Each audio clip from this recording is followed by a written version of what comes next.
begins when two real estate investors travel across the nation to uncover the nitty-gritty of rehabbing real estate. This is Rehab Nation Real Estate Uncovered. Oh, you want to purchase property?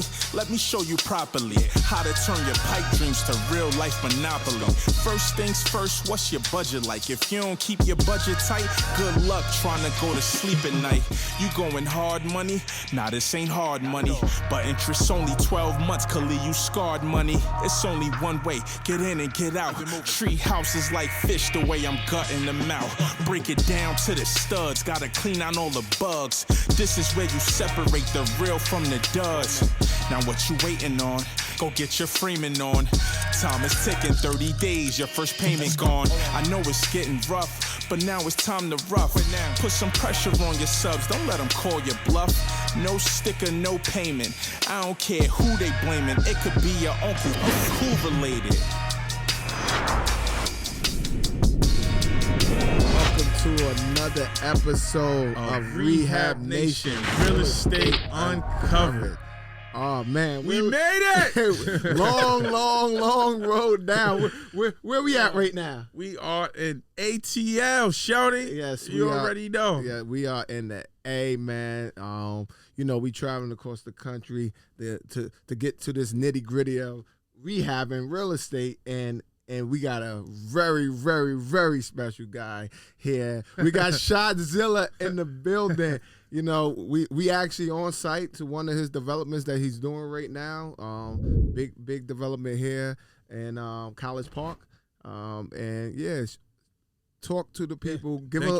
Thank you for meeting with us today on your daughter's birthday. Happy birthday! Happy birthday! What's your daughter's name? Keasia. Happy birthday from the Rehab Nation crew. But yeah, give us a background of who you are and how you got into the game of real estate. Yeah, so like I said, my name is Rashad Jones Jennings. Played 8 years professional basketball. Yeah. I retired in 2015. Yeah. And since 2015, man, I went in real estate all in, man, head first. Okay. Started out as a realtor.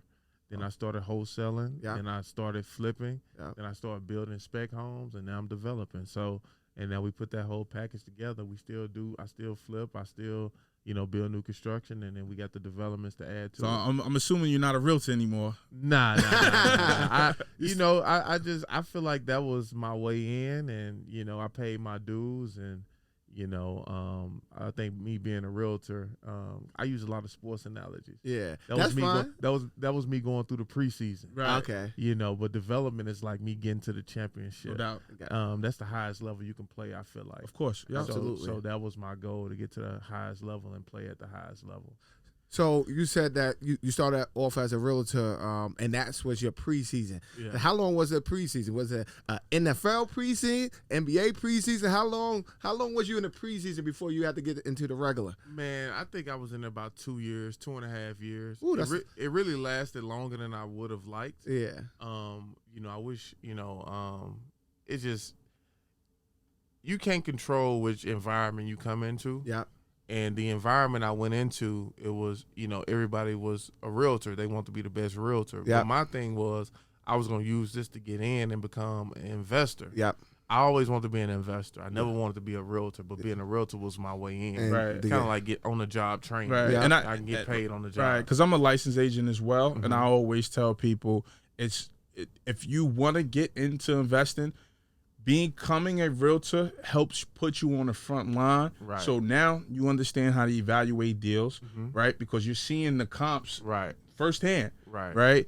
So when you're talking to sellers, you understand like the nuances of how to go through a deal, and then you got access to the MLS, which helps you. You know what I mean? Right. And not only that, I'm not a licensed agent, but obviously working with a lot, and my wife is a broker. You get to work with a lot of investors. Yeah. So as a realtor, and you get and you get one relationship that's really close to the investor. You're like, oh, so how did you do that? Yeah. How did you? And I got that a story about that too. Yeah. Yeah. Jump into it. I'm gonna jump into that, but I'm gonna address what Saeed said. Yeah. As far as like running comps as a realtor, I always used to tell my agents, man, if you can run comps versus underwriting, right? Mm-hmm. when you running comps, you run them basically for someone else. You like if you list their home or something like absolutely. that. But if I'm underwriting, it's a mindset change. I'm looking at it for me. Right. Yeah. And what happened was I was working with an investor. I did all the work. I drove for dollars. I found a commercial building worth about $800,000. Yeah. And I put a sign out, and I had an investor come by and said he wanted to buy it. Yeah. Long story short, he ended up buying it. We at the closing table. I ended up making $40,000 off that deal. Yep. But I immediately regretted it because it was like, man, I need to be on the other side of the table. Right. Gotcha. Because he controlled a $800,000 commercial deal. He only had to bring $50,000 to the table. Wow. I got paid $40,000, so it could have been like, man, I can just come up with $10,000 extra now. Now you control Right. it. Exactly. So from that day forward, my mindset changed. It was like from here on out, I told myself I remember walking out the title company. I said, from here on out, I'm the buyer. And that mindset changed. From here on out, I'm the everything. buyer. From here on out, I'm the buyer. And then you just started jumping in right from Yeah. that point. Head first. What was your first deal? My first deal was a listing.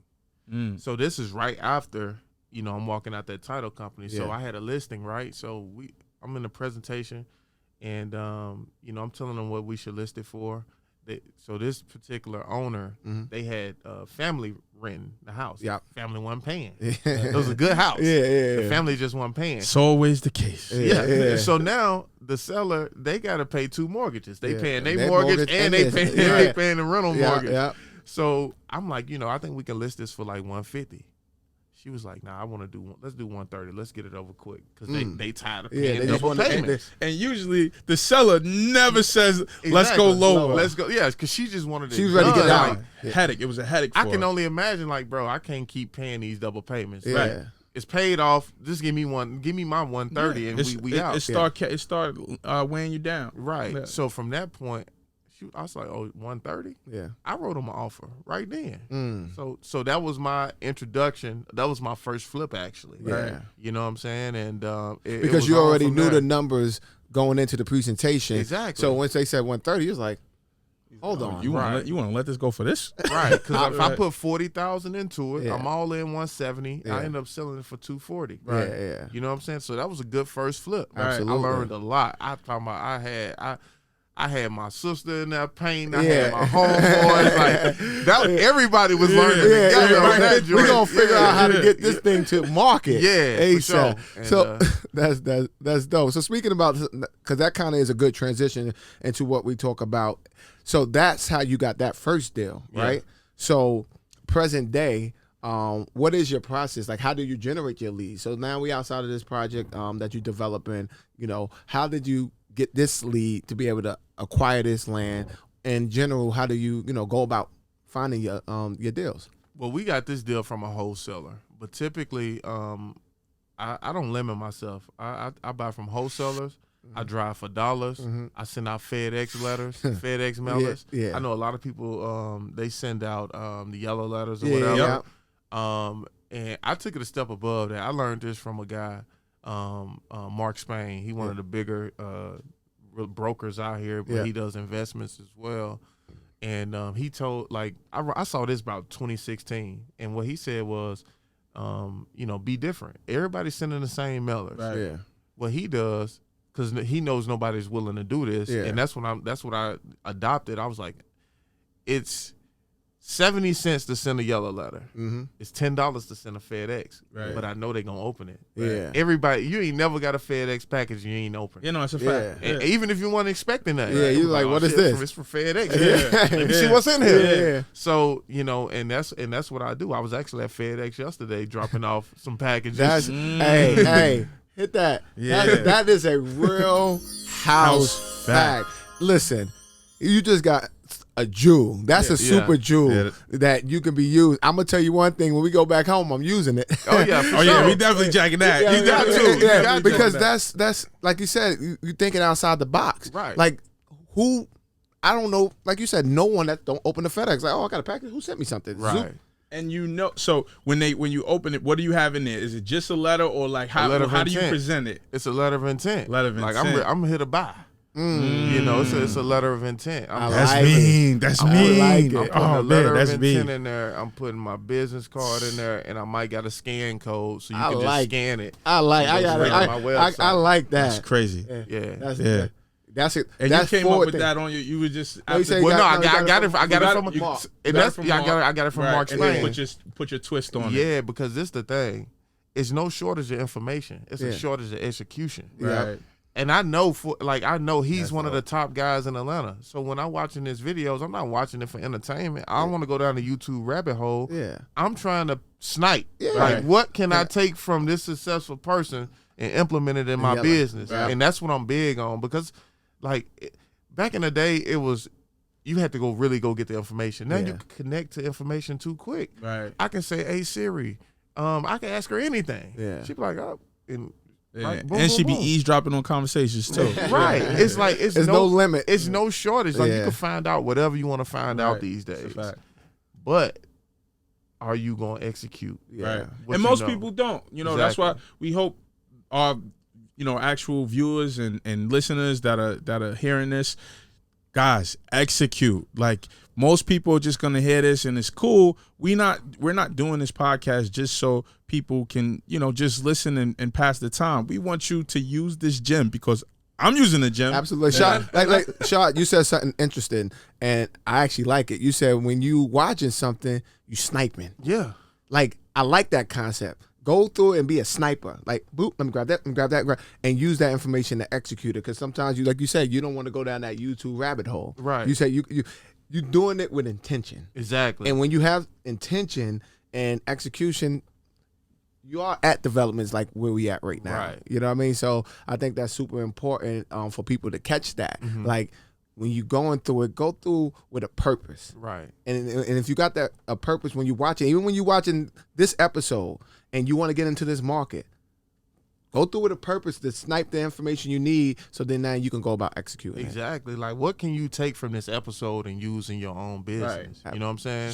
So in addition to the letters, what else do you do to lead generate? Are you cold calling? Are you sending out mass texts? Are you just working with wholesalers? Yeah. Well, I've done it all. Yeah. Right now, currently, I'm not cold calling. I'm not sending out text blasts. What I did is I started a text community. Okay. So basically, I share gems and stuff. That's not how I find deals, but me just connecting with different people. They bring A you lot of stuff. people bring deals to me. Absolutely. Right. I had a guy yesterday. He has 13 acres. He wants to partner on. He was like, I don't know who to bring it to because a lot of people that we done tried before we came to you, they just want to give us a fee and cut us out the deal. Yeah. Right. And I don't operate like that. Yeah. I feel like it's for me. I feel like if you got a deal, that's one part of a deal. Yeah. I break a deal down into 4 parts. You got the deal, you raise the money, Mm-hmm. you sponsor the deal, which is you have the experience, Yeah. Right. or what's the 4th one?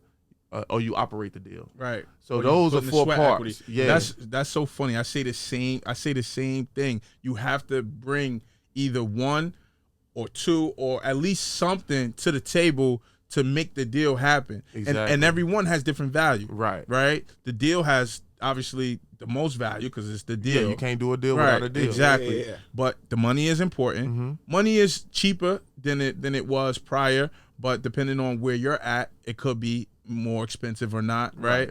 And obviously the experience that adds everything to be able to get it to the execute it. finish Yeah. line, To get it sponsored. right?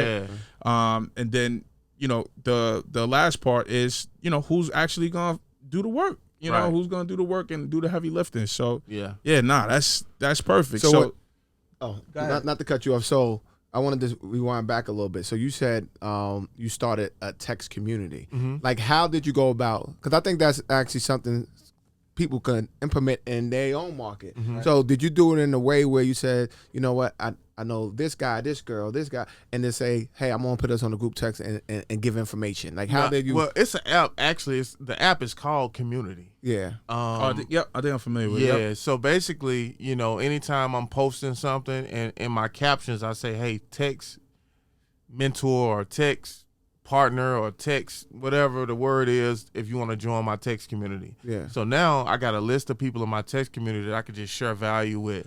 And if I got an event, I can send them the event. Yeah. That way I can connect to them quicker Right. versus worried about my shit getting lost in the algorithm. Yeah. You know what I'm saying? 100%. So now I'm big on building my own personal community. So I just started the Facebook community. Gotcha. Right. And I'll be going live in there, just adding value. I'll be going live on regular, Instagram too. Yeah. But it's some stuff that I just want to give to my supporters.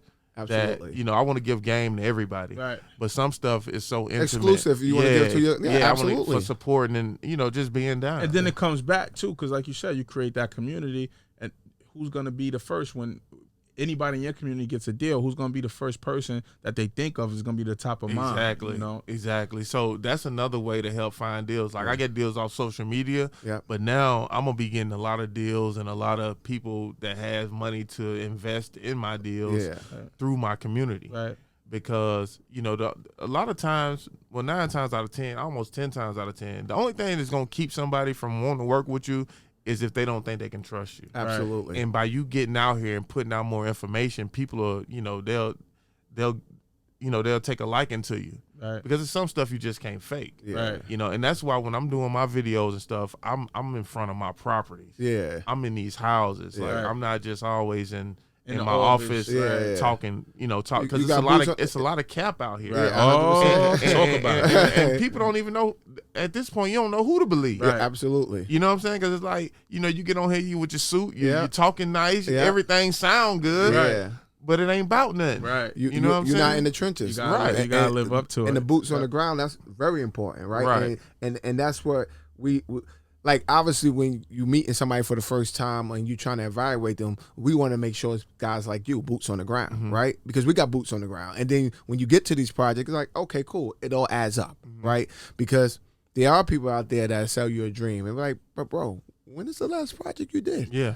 Like 10 years ago? Yeah. Shit is different from 10 years ago. It's way different. Shit is different from 10 years ago. It's some people, man. I'm like, man, I ain't never seen, like, I wouldn't say that, like, I wouldn't like talk about it, but it's just like, now that we on this podcast, it's like, man, I ain't never seen homie in front of no project. Right. But he always got something to say. Yeah. You know what I'm saying? Yeah. He or she, whoever it may be. At Yeah. the point you start speaking on it, like, say, for example, I'm like naturally a private person, right? So if you went to my page, you didn't see too much real estate stuff, but I wasn't talking on real estate stuff as well, right?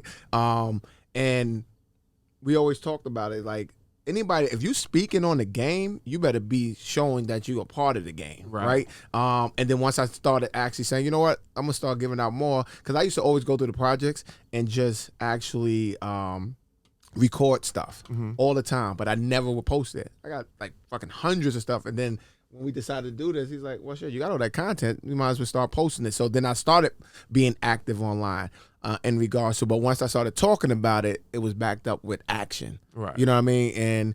And, listen, at the end of the day, it's for the people to try to identify who's who, right? And hopefully you can identify that quickly, because you can go down a rabbit hole of somebody that's misguiding you. 100%, man. Yeah. And I always tell people too, man, and I got kind of lost in this, but the thing about me is, my thing is, I'm gonna make mistakes. My thing, I just don't make the same mistake twice. Yeah. Right. So when I came in, I was listening to probably 10, 15 different people. Yeah. But that kept me stagnant because everybody does things differently. Now you don't know what to do. Yeah. Right. So I tell people now, man, find you 1 or 2 people and go deep on them. Don't go wide. Go deep on I the like 2 that. people. Find you 2 people that you feel like is genuine, is really doing this that business, can actually guide you and to go success. deep on them. Right. Because at the end of the day, if you listen to 10, 15 people like I was at one point, one person, he's saying buy multifamily, don't buy nothing else. One person saying buy single family. Right. One person telling you to do Airbnb. Right. One person tell you to do arbitrage Airbnb. Yeah. And it's like, man, it's only you can't do all that. Somebody telling you to Dilute yourself. wholesale. Somebody Yeah. telling you, So figure out what you want to do and go deep on one person or 2 people, period. People always ask me, they were like, man, like I think we was talking and he was like, man, you came in and got to it. Yeah. And it's like, man, well, the thing is, for me, is the same thing that I'm telling y'all is what I actually do. I take my own advice. Yeah. Right. I'm not scared to make a mistake. I just don't make it twice. That's progress. Yeah, absolutely. You know what I'm saying? So when you identify a deal, right, somebody bring you a deal, what is your due diligence process to determine if you actually going to acquire that deal? Yeah, man. My due diligence process is basically, man, I'm big on underwriting. Yep. So I'll underwrite that deal. I'll stress test the deal. Mm-hmm. I do worst case scenarios. I do best case scenarios. Yep. I never put any emphasis on best case. Right. The deal has to make sense. Worst case scenario. I actually just posted this on my story. I did a deal. I'm doing a deal now where let's see. I actually supposed to close today. Yeah. And we supposed to close. Today's supposed to be closing day? Yeah, it's supposed to be closing. We day. like closing days. You know, on a Friday too? Yeah, but we probably end up closing on Monday or whatever. Yeah. But my BPO came back in low. If Okay. y'all don't know what a BPO is, It's a broker price opinion. Yeah, Give it to them. it's not an appraisal, Yeah. but they acting as it's an appraisal. So the lender was just going to run with a BPO instead of appraisal? Yeah, they always do that with me because I got a relationship. Yeah. If I was doing my first deal with them, they wouldn't do that. Now, are you talking about your hard money lenders? Yeah, my hard money okay. lender. Cool. So they made us do a BPO. BPO came in $45,000 under, Okay. and I still had 39% equity.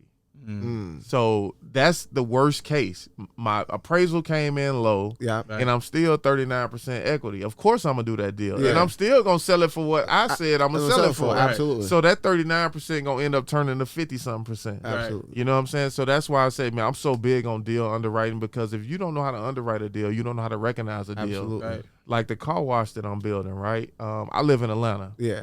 But one day I was up in Chattanooga just riding by, driving for dollars, and I see a sign on some land. Mm-hmm. So I ended up calling the land, and I'm like, I want to buy this land. End up buying the land, end up getting the land next to it, put the assemblage together. So Yeah. now I got the car wash and the strip mall. Yeah. But imagine, and now that I'm doing a car wash, we had a study on that intersection. There's 14,000 cars pass that intersection per day. Wow. Mm. So you know how many people roll by that money? It's a Right. $8 million development I'm Right. finna do. Yeah. And never even Thought about it. Exactly. So what made you think about the car wash? Well, it was a car wash there previously. Gotcha. So initially, I was just gonna do a big strip mall. Yeah. And then me and my architect was like, well, you know what? You probably want to just do retail on one side and a car wash and build that car wash back so you don't just have all retail. Yeah. And I was like, you know what? You're right.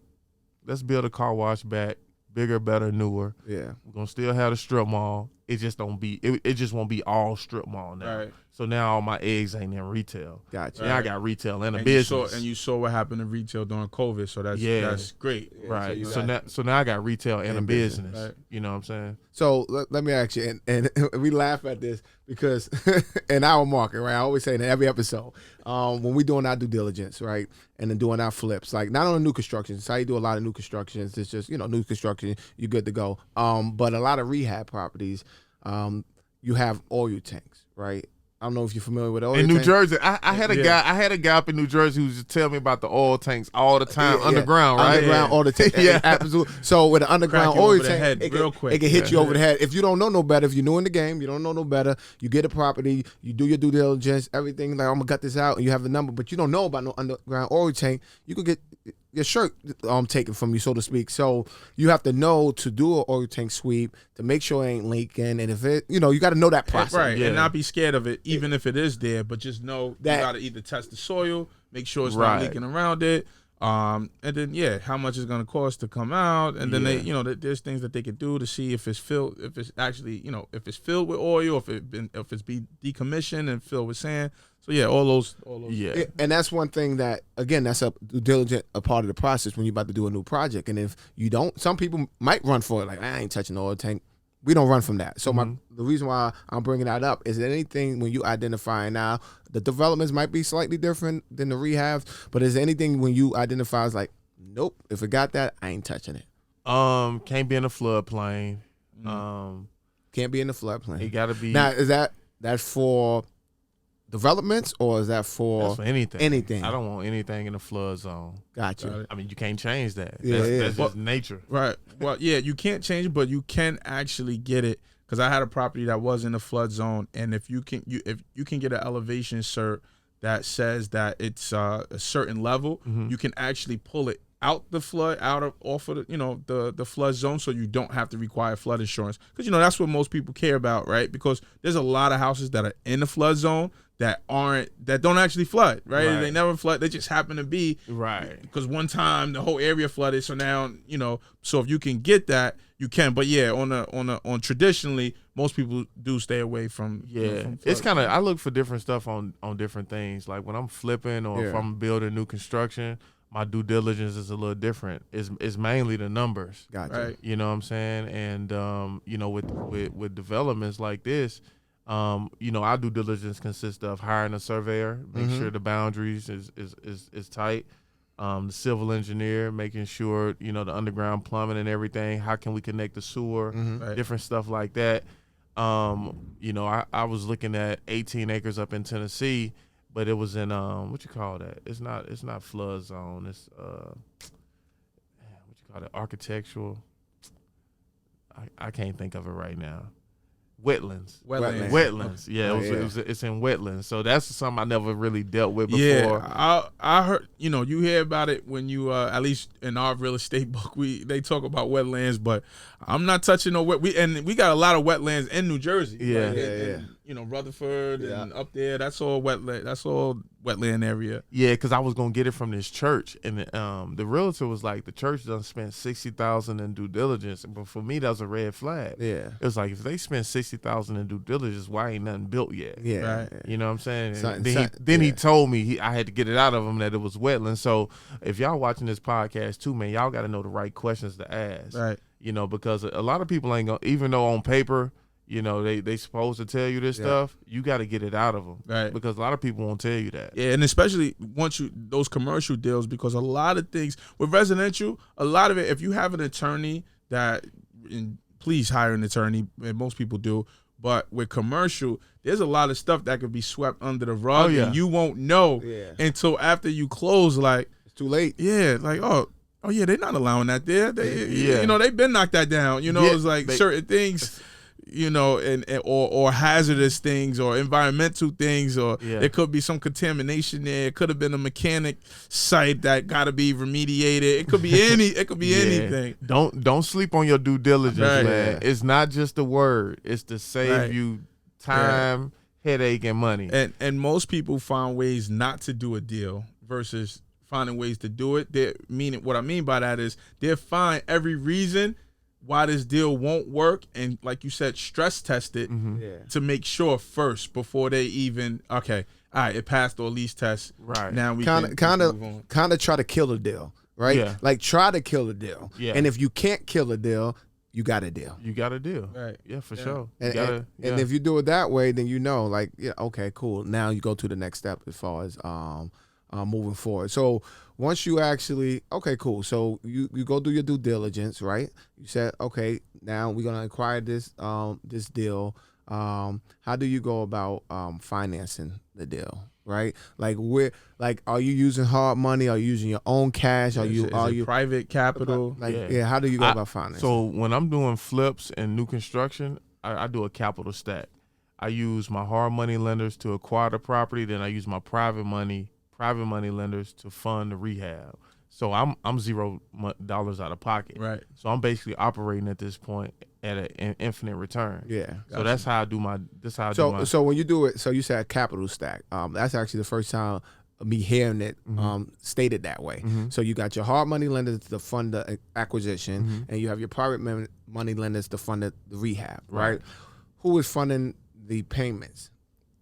Like the interest only payments, are you taking care of that monthly? Or do you get it rolled into your whole situation? It's interest only. So I have monthly payments. Yeah. So that access money that I get from my private lenders, that helps fund the monthly payments. And I'm assuming that the private lenders, they're also putting a lien on the property. So not my private lenders. We do a promissory note because I personally guarantee it. Got it. And we've done multiple deals together. And the thing about I wouldn't do that with everybody. Won't have that luxury. No. Yeah. It's just I don't know. It's just I kind of guarantee my private money lenders money. Right. Like they gonna get paid before anybody get paid. Right. Yeah. Before I get paid. Yeah. And that's just how I roll. You know, it's like, you know, people got to have integrity and stuff like that. And, you know, it probably wasn't always like that. Well, yeah, no. The fact that they're willing to move forward without, because there's a lot of private lenders that's like, okay, I need something to attach to, right? If something goes, you know, haywire. I think attaching to me is better than attaching to one property because I got so much shit going on. I'll be a fool to default. Right. You know what I'm saying? You would want to attach to me personally versus one house. Right. But that's the difference, right? Because you built that up over time. Yeah. So your private money guy or girl understands that attaching to you because you're doing so much, you're good for it. So that's, you know, actually creating credibility. Exactly. Right. And with my private money lenders, the reason why I like private money is because you can kind of set your own terms. You can set the tone. Absolutely. You know, with hard money, they got their set terms. You got to play by their rules. Yep. 100%. With private money, you know, one of my private money lenders is one of my past clients when I was a realtor. Yeah. They seen the whole progression. Yeah. Right. You know, they invested in multiple deals of mine, you know, and, you know, but first they gave me my first shot as a realtor. They probably one of my first 5 deals. Oh, wow. You know, when I was a realtor. So they seen the progression. Yeah. And what happened was they came to me one time, you know, a couple years ago, asking me to vet a deal for them that they was gonna do with somebody else. But I was like, well, you know, I'm investing now too, but I never thought to reach back out to my past clients. Right. And I was like, damn, they know me the best. Yeah. Let me Right. tap into my past clients and let them know what I'm doing. Right. And they, you know, we Y'all been rocking ever Yeah, since. we multi deals up. Yeah. We got a couple going right now. And that's key because a lot of people don't realize the resources in front of them, right under their nose. You never know when you're looking at your next business partner or private lender, and you Right. can never assume. Never. Man, one of my biggest private money lenders, I met him at a meetup. Okay. I didn't remember him, but he remembered me. Yeah. And you know, I had put out something on Bigger Pockets, like I was looking for private money lenders. He remembered me from the meetup. He messaged me, and we've done multiple deals together. Like Wow. I'm talking like it's crazy. With my private money lenders, man, like all I got to do is tap in with them, keep them updated. Yeah. Right. When a deal close, deal just closed. Send me the wire instructions. I want to make sure they still the same. Boom. Right. Everything. And you And know a lot of times they'll keep the money with me and just say, oh, just give me X amount back and roll this to the into next another deal. Yeah. It's fantastic. So- now, before you get into that, now what would you say is your private money more expensive or your hard? That's the question I was about to ask. Yeah. I was about to ask that question. Which one is cheaper? cheaper. I was definitely about to ask him that. My private money is cheaper, but I do make sure my private money lenders eat for this simple reason. I'd rather pay a little bit more on my private money than to have a partner. Right. So I'm giving them a return on their money, but I'm keeping all the equity. Right. Yeah, yeah. 100%. So even if I go up 5%, 3%, you know, over the norm, Yeah. I'm still winning because I got all the equity. Like Right. a return on your money, I want to keep them happy because I want to keep them investing with me. Right. I got a guy I can call, be like, hey, I got a deal from this wholesaler. We got to close tomorrow. He'd be like, how much you need? What's the terms? Boom, send it. And I ain't never met this guy. This Right. other guy, I never even met him. Wow. What you mean you never met him? I never met him. Like what you Two mean? of my private money lenders I never met. Let's talk about Yeah, that. Man, how did that happen? My first time raising money. This is when I did that listing. The 130. The 130. Yeah. Yeah, I did that listing. So this is my first deal. I don't know how to raise money at this point. Yeah. I don't know how to flip a house at this point. Yeah. I mean, I know the game. I Yeah. just never did it. Right. Yeah. You know, I put like I said, I put the deal on Bigger Pockets. And I had 2 people reach out. One was the guy. So I was you just went on Bigger explaining. Pockets and said, I'm looking for some private money lender to help me fund this deal. Yeah. Shout out to Bigger Pockets. Yeah. Got the deal. People sleep on that so much. Yeah. Bigger Pockets is like social media for everything real estate. Right. Yeah, So how has nobody got a profile on that? Yeah. Like you can go on there and ask any question you want. Yeah. Like it's like a forum. Yeah, absolutely. So people be sleeping on that. See me, that's what I'm saying. I use all resources. I think that's another real house fact. Yeah. Get a profile on Bigger Pockets, and that includes myself. Yeah. I'm going to do that today for sure. And like I said, I never even met him. Right. You know, I just talked on the phone, had a good time. The first time he sent me some money, I still hadn't talked to him. Everything was through Bigger Pockets, right? He called me while he was in the bank, and the one thing he said to me was, "Are you good with a cashier's check?" I was like, "Yeah, I am," and that was it. And we've been doing deals ever since too. It's amazing. So I would love to speak to him to figure out what due diligence he did. But see, that's the thing. The difference is, I think, is the first thing people do right now is they Google you. Right. So when you Google me, a lot of stuff come up. Yeah. Right. And you can kind of get familiar with who I am. Yeah.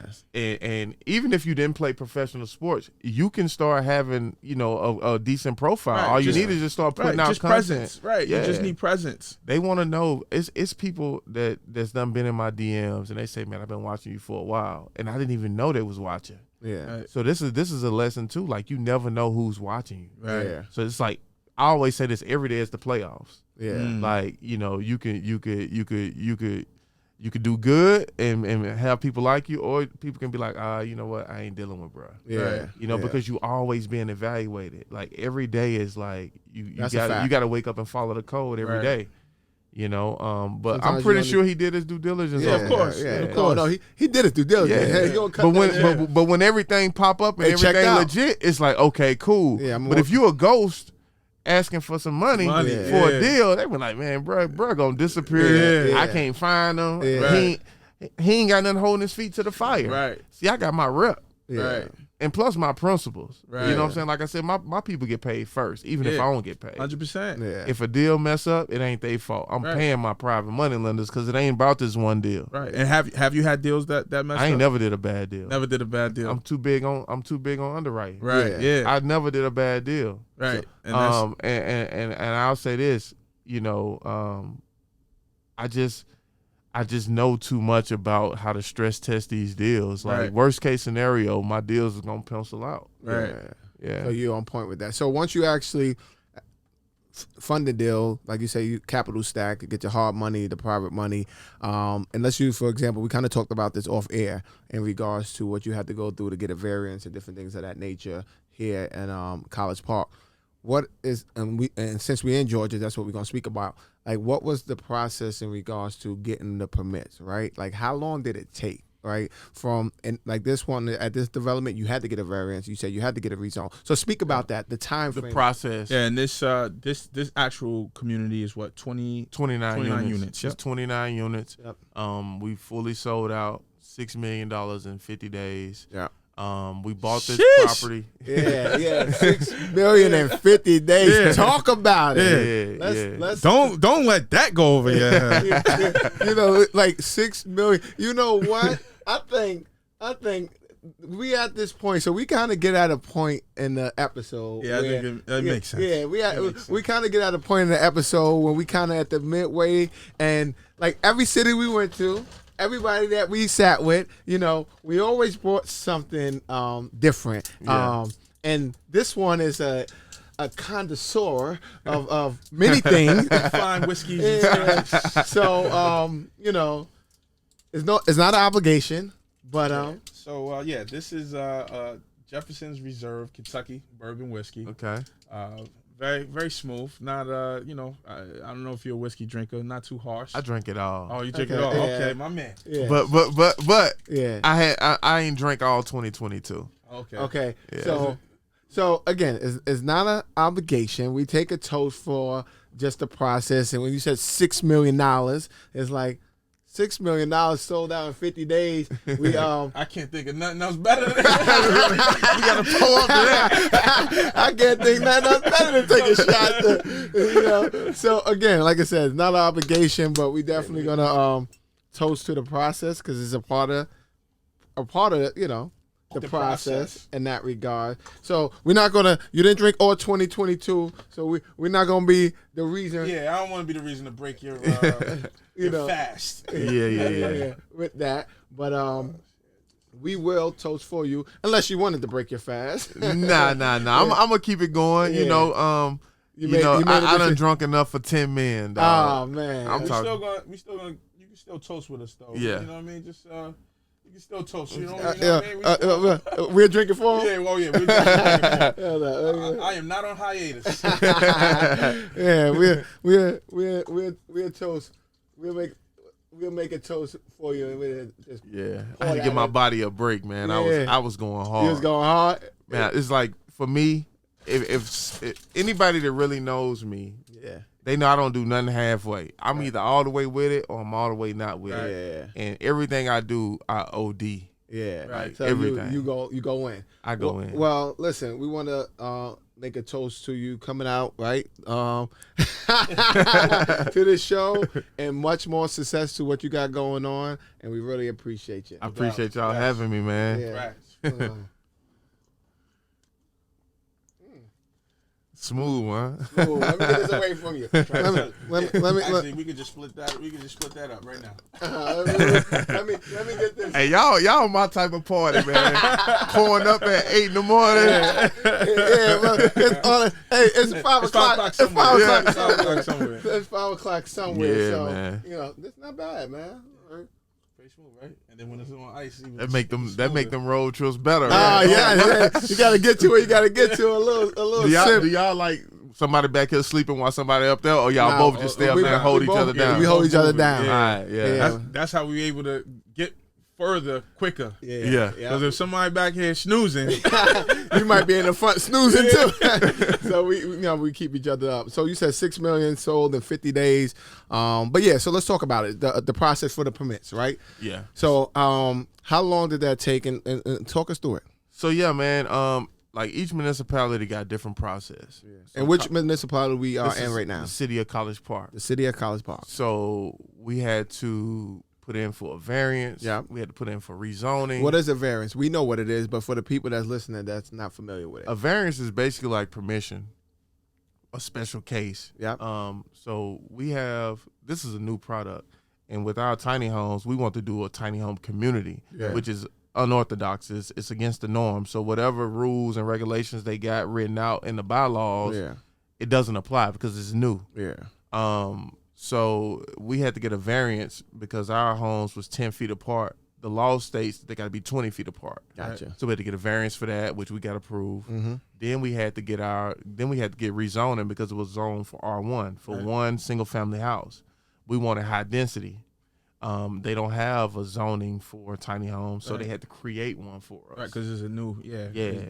And for them to create a zoning for us, they really had to believe the story that we was telling them. Yep. All right. You know what I'm saying? So they created a zoning. We got condo zoning. Yep. So you own a dwelling, you don't own the land, and we had to create a HOA. Gotcha.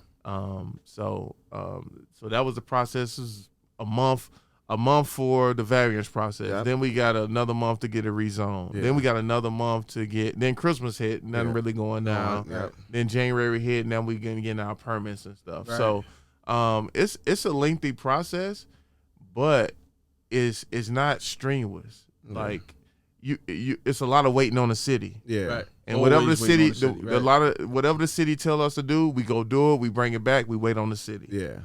They tell us to do something, we go do it. Hey, we need these stamps sent to the state. We send them to the state. State send them back.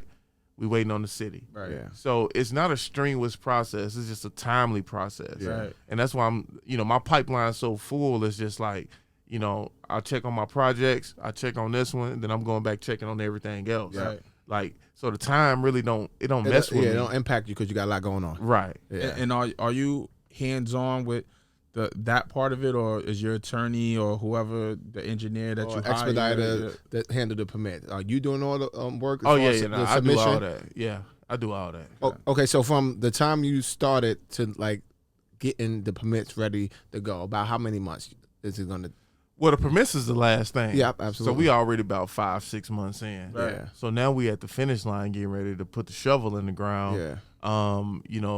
And this is not a 45-day process. It's probably a 45-day process. Right. Yeah. Yeah, after you ready to actually get the permits. Right. So you said from start to Because finish. it's 15 days. Yeah. The state got a 15-day process Yeah. at the state, Yep. and I'm giving the city 30 days. Hopefully that's all it takes, or less. Yeah. But we nobody looking really about, knows. We're looking at about 5-6 months from start to finish, and maybe it took extra because you need a variance. which but, I think is pretty good Yeah. considering it's a whole new product and they had Yeah. to create a zone. They had Yeah, to create a Yeah. certain type of and ownership. I want to say this, man. Shout out to the city of College Park, man, because at first they wasn't with it. I Yeah. convinced them, Yeah. and ever since then they've been behind the project. Shout out College Park. College- They've been Absolutely. 100% forward thinking. Yeah. You know, to allow that. Yeah, we actually met with the mayor out here last week, Yep. and great vibes. Yeah. Just talking about how we can build a community. A lot of people don't know, but the city of College Park, it's only 25% home ownership. Oh, really? So yeah, it's a lot of people not being able to participate in the wealth building. Mm-hmm. Real estate is one of the building blocks to wealth. Absolutely. So if you're not participating in that, where you getting your wealth from? Yeah. Right. You know what I'm saying? Like you rent your house, you probably leasing your car. What do you own? Like how are we gonna get up out this hole? So was that something that when you got into the game, that you was big on? Like how can I allow more ownership? For That was people? outside of providing for my own family. That was one of the biggest things. Yeah. My whole thing is coming back. I got a nonprofit called Operation Double Back, Okay. where I teach felons and athletes that's in transition Yeah. how to be in real estate in Gotcha. every aspect, not just flipping, not just building.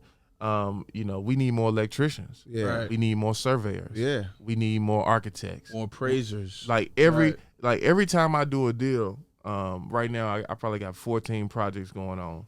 Every time I do a deal, it's 15 people to get paid. Right. And a lot of times, a lot of those people don't look like me, and it's not because I don't want to go get my people. We not in the field. Right. Yeah. Right. You know what I'm saying? And it's like, when I went to a vocational high school, Yeah. but I didn't go there for vocation. Like as a 17, 16-year-old kid, we would laugh at the people going to vocational class, Right. fixing on cars, Yeah. doing the construction class. Right. We didn't know no better. Yeah. We didn't know that you can be $1 million electrician. Right. We didn't know you can be $1 million plumber. Absolutely. We didn't know you could be $1 million roofer. Right. But you can, because I know for a fact, because I'm paying them. Yeah. Right. Yeah. You know what I'm They get saying? the And checks. you cutting, and you like, jeez. $10K for an electric job. Yeah. Right. Easy. I got 14 houses. Yeah. Yeah. Just imagine, and that's why I created this Yeah. nonprofit, because I want to create my own incubator to where it's like we recycling the funds. I like Everybody that. talking about how the money don't bounce in the black Black community. It's community. going to start bouncing now. Right. Yeah. Because Yeah. I'm not the type to complain. I'm going to do something about it. You go off for action. Exactly. Yeah. So now I can funnel my own team through my nonprofit program, put them through electric school, plumbing school, and now they can work on my houses. Right. And that's why it's easy for you to get money, right? Because Yeah. as I'm talking to you and getting to know you, you can tell you sincere and you care. Mm-hmm. You know what I mean? And people probably notice that about you immediately. Like, wow, he actually cares. He's sincere. Now, obviously, you execute. That's important to be able to get what you get. But the fact of the matter that you're speaking about your nonprofit and the purpose of it and to be able to recycle, because you're right. Like, it's not that you don't want to hire people that look like you. It's just if you're not in the field, you're not in the field. And at the end of the Right. day, you got to get the project done, Yeah. right? And if you say, you know what, I ain't going to cry about the problem. I'm going to be a solution to it. So it Exactly. seems like you're very solution-oriented. You're Exactly. not thinking about like, okay, well, that's the issue, but I'm going to figure out the solution. Yeah. My whole thing is finding an excuse to win. We don't make excuses. We Yeah. problem solve. Absolutely. And since you only started since 2015, the vision that you have to not only just go from being a realtor to now developing, having a nonprofit, these things don't just happen. It's like you probably Yeah. had this vision from back then. Exactly. And now you at the point where you can actually execute and go through it, which is, I think that's amazing. Yeah, you went Yeah. to you went through the process. Like you said, you was in your preseason, you got into the So season. as we start talking about these different trades, this leads us to our next our next section, which is contractors and how you manage your contractors and how you pay them. Do you do labor and material? Are you paying for the material? All that whole breakdown. Yeah, are you hands on with the management? Do you have a GC? And do things just go smooth. Right. Yeah, does everything just go right? This now my favorite part of the podcast, we talk about these damn contracts. And It's an ongoing thing. And listen, everybody respond pretty similar. So talk Yeah. about it. Man, contractors, man, that's you know. Look, hold on, wait. Hold on, wait. He's trying to choose his words. Yeah. Why? He's trying I don't want nobody to see this. Sean like, oh man, you know what? Contractors. He don't want to say the It's wrong crazy, thing. bro. Listen, say the real, because the people Yeah. need to know the real. Listen, And we ain't gotta I'm gonna say- keep it we're not- real. listen, I'm always keep it G. Yeah, I'm just trying to respect y'all podcast. No, Nah. go in. Go in. Go Go in. in. Listen, I go the just- fuck in. Go to fucking. Yeah, I mean, listen, I hadn't met a contractor I like to trust yet. You know, they talk always, about it. Sheesh. Talk They about always trying to find a way to fuck you over. They always just trying to find a way to get an extra dollar. And it's like, man, like if you really would just stop being petty, we could really take this far. Yeah. Right. Like I'm gonna do 1,000 more of these. Yeah. Right. But you trying to nickel and dime me Right, on on like this one. Yeah, Right. like y'all not. I hate being around people who can't see past the weekend, and Right. that's what I always say. Like you're not even thinking deep enough. You're not. Damn. I'm always thinking. Everybody talking about chess versus checkers, but everybody out here playing chess. Yeah. And they just saying the catchy quote. You out here double jumping and shit. You Yeah, ain't trying yeah. to king. You ain't trying I to hate checkmate. people. Right. I hate people that can't see past the the weekend. weekend. Telling you.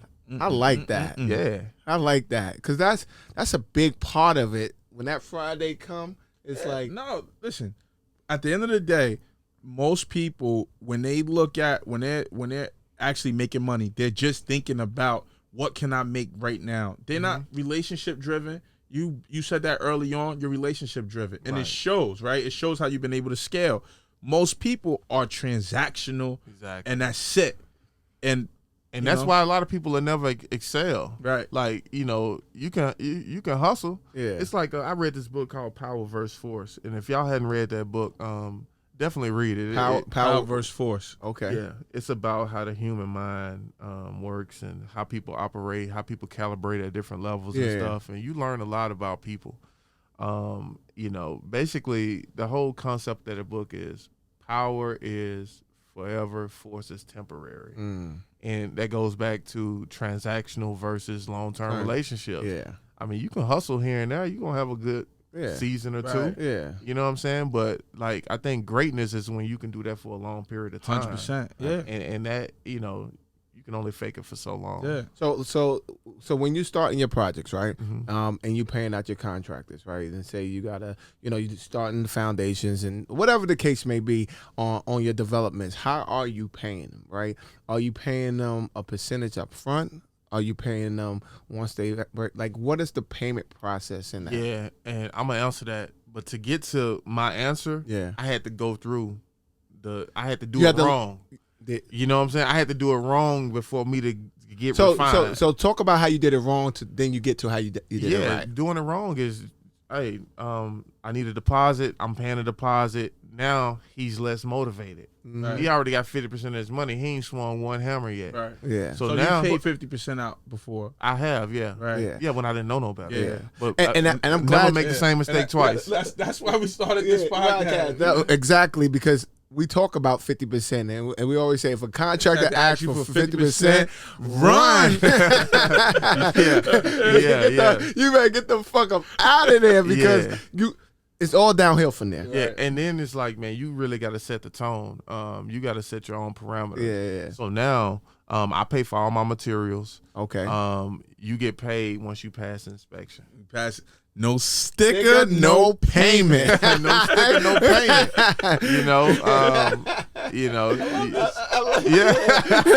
No sticker, No sticker, no payment, man. yeah. Like you want the money. I want you to pass your inspection. Right. My money is 100%. always good. I ain't never gave nobody a counterfeit dollar. But Yeah. I done got bad work before. Yeah, Right. absolutely. So it's like, somebody got to trust somebody, and you need to trust me versus me trusting you. Right. Because I ain't running off. Yeah. Right. I got Because the history. Right, exactly. And the project is right there, and I can't finish it without you. Right. Right. So you are more exposed versus them who can just at any time not attached to it that can just run and skate off. Exactly. And then I have no recourse, or I got to take it back to the street, and then that's not even what I got in the game Right, for. yeah. right. Like And now you making me take backward steps. Right. Absolutely. And you got recourse, because if I don't pay you, you can put a lien on my house, Right, and I can't 100%. pay it. I can't sell it You until can't sell it until you pay that, until I or click at a least lien. handle it. Yeah, Right. because You know what I'm saying? It's gonna be on the title. But with you, I got no recourse. Right. Or I got to go get my hands dirty. Which Yeah. we not We're not trying to do that. Yeah, Nah. because So we do that. I need to protect myself Yeah. Right. and my freedom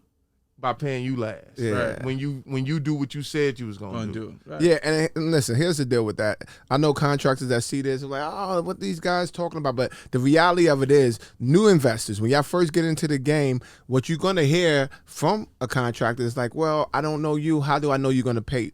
And from what you just said, like, you got more on me than I can have on you. Right. You know, if you go missing, I'm fucked if I don't have the money to re-up, because another contractor don't care that the other guy fucked you. Yeah. He's gonna be like, well, listen, this is what my price is. Right. So if you overpaid, you overpaid. I don't have nothing to do with that. That's what they're gonna say. So you always got to protect yourself. And then they got to do more work, because they got to fix. Not only do they have to do it right, but they have to fix. They have to fix the fuck up that the original guy did. Which they probably gonna charge you more because they say I gotta go back over. So that part of it, and people don't understand, man. Listen, I always say to me, the one, maybe the biggest, but one of the biggest part of the game is understanding construction and understanding how to pay it, because you can know how to raise money, right? You can know how to get a deal, but if you don't know how to manage a project, you can be fucked. So that, when you say you stress the underwriting, right, and you stress it to you go at the worst case scenario. Well, you're going at the worst case scenario, but you probably ain't taking into consideration worst case scenario with a contractor fucking you. Right. You just taking worst case scenario if it don't sell at this top dollar, Exactly. if it take a little bit longer, Yeah. whatever the case may be. You're not necessarily adding that into it. Yeah. So to me, I always say to people, listen, the biggest part of the game to me is knowing how to manage projects. 100%. Period. Yep. Know your numbers on that. Now you gotta know your numbers on other things, your ARV, all that. But if you don't know how to manage projects and you get fucked, It starts with being there. You know, if not daily, if you can't be there every day, you want to at least either have somebody that can be there either daily or every other day, or you better be Zooming with them on FaceTime or something, checking on that progress. Right. Because what happens when you let up, they let up, Yeah. and then they going to get that check From somebody From else. somebody They else. going to get another 50. They just going around collecting Right. 50%. yeah, exactly. And then you like, he don't- damn, y'all ain't been here in 3 weeks. Yeah. Like, you ain't need to watch me. Right. Like, Yeah. You got to watch grown people, man. It's Yeah. crazy, man. Oh, yeah. You know, I say this, man. I hadn't found nobody I like yet. I got somebody I could tolerate. Yeah. But, I think when you find somebody that you like, man, you got to really wine and dine them. It's like dating. Yeah. Because they going to go to another job. They chasing the money. and they always in demand. So like the good ones are always in demand. Yeah. So like if you find somebody good, pay him good on time. You might even pay him early, right? Then expect it to just set that tone of like, all right, we can do this and scale this and keep going, because they hard to come by. Yeah, we nah, know that. So once you learn from those mistakes of not paying your 50%, what is the right way to do it? Like, or what is your right way? ahead on work, behind on payments. Ahead on work, behind I'm on always ahead on work, behind on payments, which means that you've done the work, then I pay you. Yeah. Right. Not the other way around. Right. So most of your contractors, when they get into starting anything, if it's a rehab, they're doing a demo, or if it's a new construction, they got to start working before you make a payment. Yeah. Gotcha. Yeah, because I done got fucked over before. Yeah. So I'm not like, if you gonna turn down this job because you don't want to do the work, I can't pay for you to be in business. Yeah. And for me, it's kind of like a test too. Like, if you don't got reserves to be, like, I'm paying for the materials. Yeah. Right. Like, what are you out of pocket? Yeah. Right. You know what I'm Yeah. saying? Like, Yes, Besides, I mean, they got to pay their guys. But then you should have that knowing that you're gonna get paid. right. Yeah. I mean, you can pay your guys, just pass the inspection. Yeah. Right. You know what I'm Yeah. saying? So you make them. So we very clear on your project. You make them. They got to get all the way through. Say if it's a roughing, they got to get all the way through passing that roughing inspection. Then they get their check. Yeah, once they pass, they get the 6. If they doing a rough end, I give them 60%. Yeah. Once they pass that, So then they when they gotta come be in able, for the trim out, yeah. I give them the rest. So they got to be able to sustain that time with even if they got their. So you don't give them no deposits up front, like nothing. No. Yeah. Got you. And then once they pass that, then they get that. So they got to be able to sustain their guys during that time, and then you'll give them once they pass. Exactly, because at the end of the day, I done tried it the nice guy way. Yeah. Now I got to come in and debug. Right. Yeah. And I don't want the newbies to get in the game and think that's the way it goes. You can do that because one, they know you're actually in the game. You're busy. You have active projects going on. So they're not gonna bucket that as much as the new person. New person. They got a kind of different path. Yeah. But you still got to protect yourself. Right, you got to protect yourself. You still never give 50%. You never get 50%. I don't care if you fucking day one or day whatever. That's a no. But you give it deposit. If you're new, once you get to your level, then it's different. You can command that because they know they're gonna get paid. The project is right in front of their face. But even if you get one, a very small one, like you always want to be ahead. Like as the investor, you got to be ahead. Period. So if you're new and you got to give a little something, just a little, because if they want, they ain't there. You got an issue. So just be conscious of that for sure. Yeah, and we constantly refining that process too. Right. I'm always, reaching out to people who doing more than me, asking them questions. How do you run your projects? Because everybody got their own little way. Right. So, like I said, we sniping. Yeah. Like, if you got something and you got something I want to take, boom, I'll take that and implement that. Right. That ahead on work, behind on payments. I flew to San Diego to get that game. Like, I go get the game from people who really doing it. So where was that game? Who gave you that game? My guy, Nick Davison. Davison. He's done over probably 800 flips out in San Diego. Yeah. Shout out Nick. Yeah. Ahead on work, behind on payment. I like that saying. Yeah. So like the same thing I'm telling y'all, the same thing I'm doing. Right. I'm taking what I can from each person that I respect. And I hope everybody's listening. You went and paid. You flew, got on a plane to go learn. Right? Because you're that passionate and that into what you're doing. People, don't be scared to spend money to learn and get the knowledge. You can get a lot on YouTube. You can get started on YouTube and Google now. But to get to that level, you have to be able to invest in yourself and not be scared because you can't see it. It's not tangible because everything is not going to be tangible that you can see. Everybody that's great, you'll hear them talking about they had to invest. They had to invest for the education in some capacity. It don't mean going to a college or whatever the case may be, but it can taking seminars, different things of that nature to really, dive in. So is it any particular system that you use when you actually managing these projects with the contractors? Like, is your system just you being hands-on and coming checking on daily and making sure things are moving accordingly? Or do you have something in particular that is unique to how you do it? I got a process that I use in my CRM. Okay. I use Monday.com. Okay, yeah, I know my Monday.com. Yeah. So I got a list of processes that coincides with my budget. Yeah. That that coincides with what needs to be done first. Yeah. I got a separate one for flips. I got a separate one for new construction. New construction. Because new construction, you got to do the foundation, the underground plumbing, and all that. With the flips, depending on what type of flip, if we stripping it down to the studs. Or is this like, lipstick? We just, sprucing it up. Right, cosmetic, so, yeah, just got different little steps in the process. And after that, you just really just going through. So let me ask you. So obviously doing the new construction is different from a flip. Are you usually on time and on budget? Meaning, like, if it's a new construction, when you break ground and you said it's going to take 6 months and it's going to cost $1 million, hypothetically, are you usually on time, meaning the 6 months that you allocated for it, you executed in that time, and the $1 million that you said it's going to cost? Like, are you usually? I'm typically on point with budget.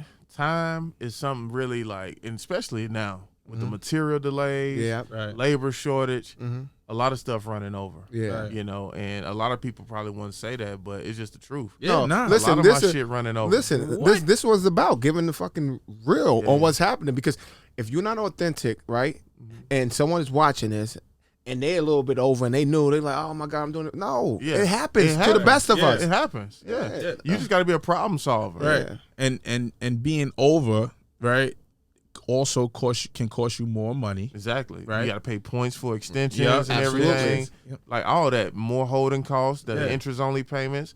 So you eating up. You know, when you go over, you eating up your profits. I had a post about that where I had a electrical inspection that kept failing, and it pushed me into my over my 12 months, and they hit me with another point. You know what I mean? And I'm like, okay, not only the point, but then I still got to make more payments. Exactly. Right? So you that start compounding over time. But 100%. Talk about it. Yeah.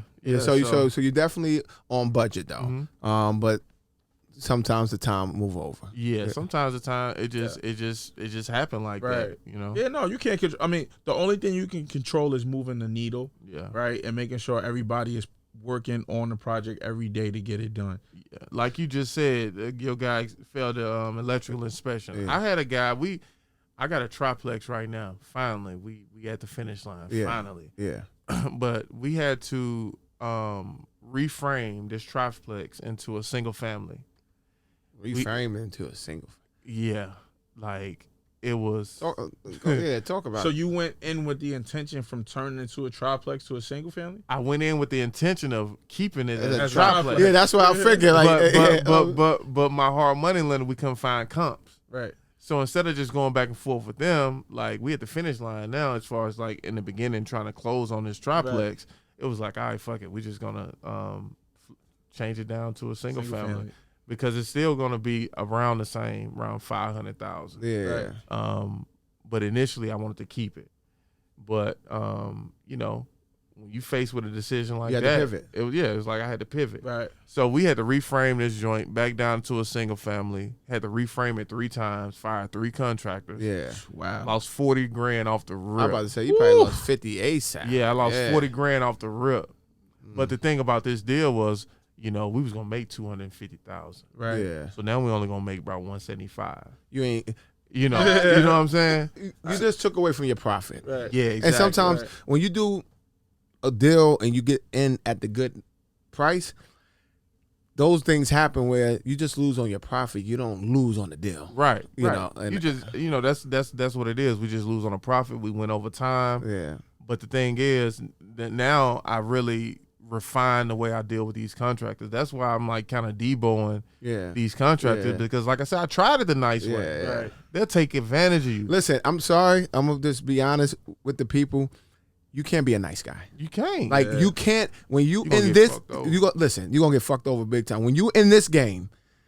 I'm not saying to be an asshole or be a dick. I'm not saying that, but you got to be super stern. Yeah. Your way, and your method is your method. and- It's just what it is. and stick to your and- your principles. Like if you got a process, stick to it. Yeah. And just like you said about on a previous episode, you said about the inspectors, the contractors, they're not your friends, right? Yeah, Like, some people try to build this great rapport, like this is my man. Listen, your man is trying to go get 3 more checks and is going to leave your job sitting for 2 weeks and pushing your whole date back. Yeah, because Man, I thought about even bringing contracting in house. Like, how can I Fix solve the- this problem? yeah. Like, Right. it's like every time I run into somebody new, I don't know if y'all single or married, but like it's like being on a dating scene and everybody's saying all the right stuff in the beginning. Yeah. And then a month, 2 down the line, like, now I ain't see this part. I ain't see this side of you. Yep. Yeah. I'm married, but I've been there. Yeah, we both married, but 100%. Yeah, and that's the thing. You gotta like. It's funny. My attorney said something interesting, and I always stick to it. He said you better negotiate the divorce before the marriage. And I'm like, what do you mean by that? He said when you starting anything new, you got to go through the worst case scenario with that person. So if you're talking about a contractor, like, listen, the worst case scenario is you do X, Y, and Z. I don't know you. I'm not saying you're going to do that, but I got to protect against the worst case scenario. So I want to negotiate this divorce before the marriage. So therefore, it would never get to that extreme. Right. Yeah. Because then you're protecting yourself. And if you say it like that, it's like, okay, you're like, well, I got to protect myself too. And then you can go to the pros, to the cons. All right, well, here's the pro. You can attach a lien to my property. I can't attach a lien to it. And then that's when you start talking. And when you really get to the nitty gritty, it's like, shit, damn, you're right. You got more liability than I do. Yeah. And so that and that's just a thing, right? To protect yourself in regards. So when you say in-house, I know guys that done it that way, that work, and then some guys that didn't. Our guy Jose, shout out to Jose in Boston. He that's what he does. His own company and started in-house because of that fact, right? But even then, right? Like you still got the subs. Like even if you start your own company, you're not an electrician. You just got a sub that's working under you. So there's so many facets, and at the end of the day, if you can get with people that can see ahead of just the weekend, I think that's so dope, because if they see beyond that, then you probably got something solid, because you can build. We could really run it up together. Absolutely, we know how each other work. It's kind of like being on a team, right? Like, when you going through a season, you don't have a different other 13 players every game. No, you rocking with the same crew. Yeah, and as the season go on, y'all start getting more familiar. Absolutely, synergy. You end up being playoff ready. Hey, you heard the term? Oh, they look like they're in mid-season form. Right. You know what I'm saying? That's when it's like, okay, it's finally starting to come together, because y'all done did it so many times together. Right. And that's the kind of concept I want with my contractors. I don't want a different contract on every property. Right. If I can get me a contract and I keep you busy, Yeah. and you just make sure you keep a nice, decent crew, Yep. we can really run it up. And that's important. Like, I'm fortunate with my contract. I've been through it. Right, I've been doing this 15, 16 you got years. a few guys you've been rocking with. I've been doing it for a long time. And one of my main guys is to that point. I just sat him down. I was like, listen, and we've been working together for years. I said, listen, let's do bigger things, right? Let's do this long term. So I don't have to, he's not screaming off for no checks for me, because he knows he's gonna get paid, because the history is there, and he was willing to not necessarily come in house. So he still got his company, but to see the vision long term, right? And it worked, but it took years. I've been through I've been through a lot of people. We could do a whole nother episode and that made you want to take it a different route, right? Yeah. And you knew that taking that different route could also lead to other things. So you got to make sure you try to do all your due diligence so it don't get there. Because if somebody burn you to the point where it affects your life, you never know how you're gonna react, right? You never know what you're gonna do. Now, if you're more established, you're a Italian soup man now, man. Well, now now it's different. Yeah, Clark Street days is a whole different story. So when you're just trying to come up, it's a different impact than you establish, and you can take that hit, if that makes sense. You know what I mean? So you got to make sure you do the proper due diligence and stick to your principle, as you mentioned, because somebody, there's people in the streets that want to get in real estate when they want to get out the streets, and then they get into real estate and somebody burn them and they go right back to that mindset. They have the same mindset. They're like, hold up, what? He did what? Nah, trust me, man. You preaching to the choir on that one. Yeah. I got a lot of homeboys that's got 1 foot in, 1 foot out. Yeah. I'm trying to pull them over here in my lane. Right. And they can't get burned. In the beginning, it's not fast enough for them. But I'm trying to tell them, like, bro, if you get past this season, it's gonna be well worth it. Right. Absolutely. You can really run it up without having to look over your shoulder. Absolutely. Right. And that's the key. You know what I'm saying? Like we can have phone conversations without us feeling like somebody else listening. Right. And if they listen, who cares? Yeah. If they listening, they getting an education on some business. Yeah. You know what I'm saying? I want to meet. Fuck it. We was tapping the phone, but now, hey, let's pull up on bro. I've been wanting to flip houses for years. You know what I'm saying? They're not paying me enough over here. But that's the type of narrative I want to push, man. Like it's so much stuff out here to do. A lot of people that's hustling, they really doing that because a lot of people. It's natural selection. Some people just gonna be in the street. Right. But I'm talking to the people that want to get out that just don't feel like it's a way. That's And right. I'm here to come put a outlet in front of you, like, hey, you can do this. Right. It's 30 different things you can do in this business. And pick one. And you're one. I was gonna say one of many, but let me correct that. You're one of a few good ones that actually have the right intent. But before they even think about like who they're gonna go to, they have to change the mindset to believe that the abundance that is actually out there, because most of it, like we said, is right in front of you. Right. It's right in front of you. A lot of our communities, so many other cultures have come in and gentrified it, and it was sitting right under our noses. We chilling there every day. You know what I mean?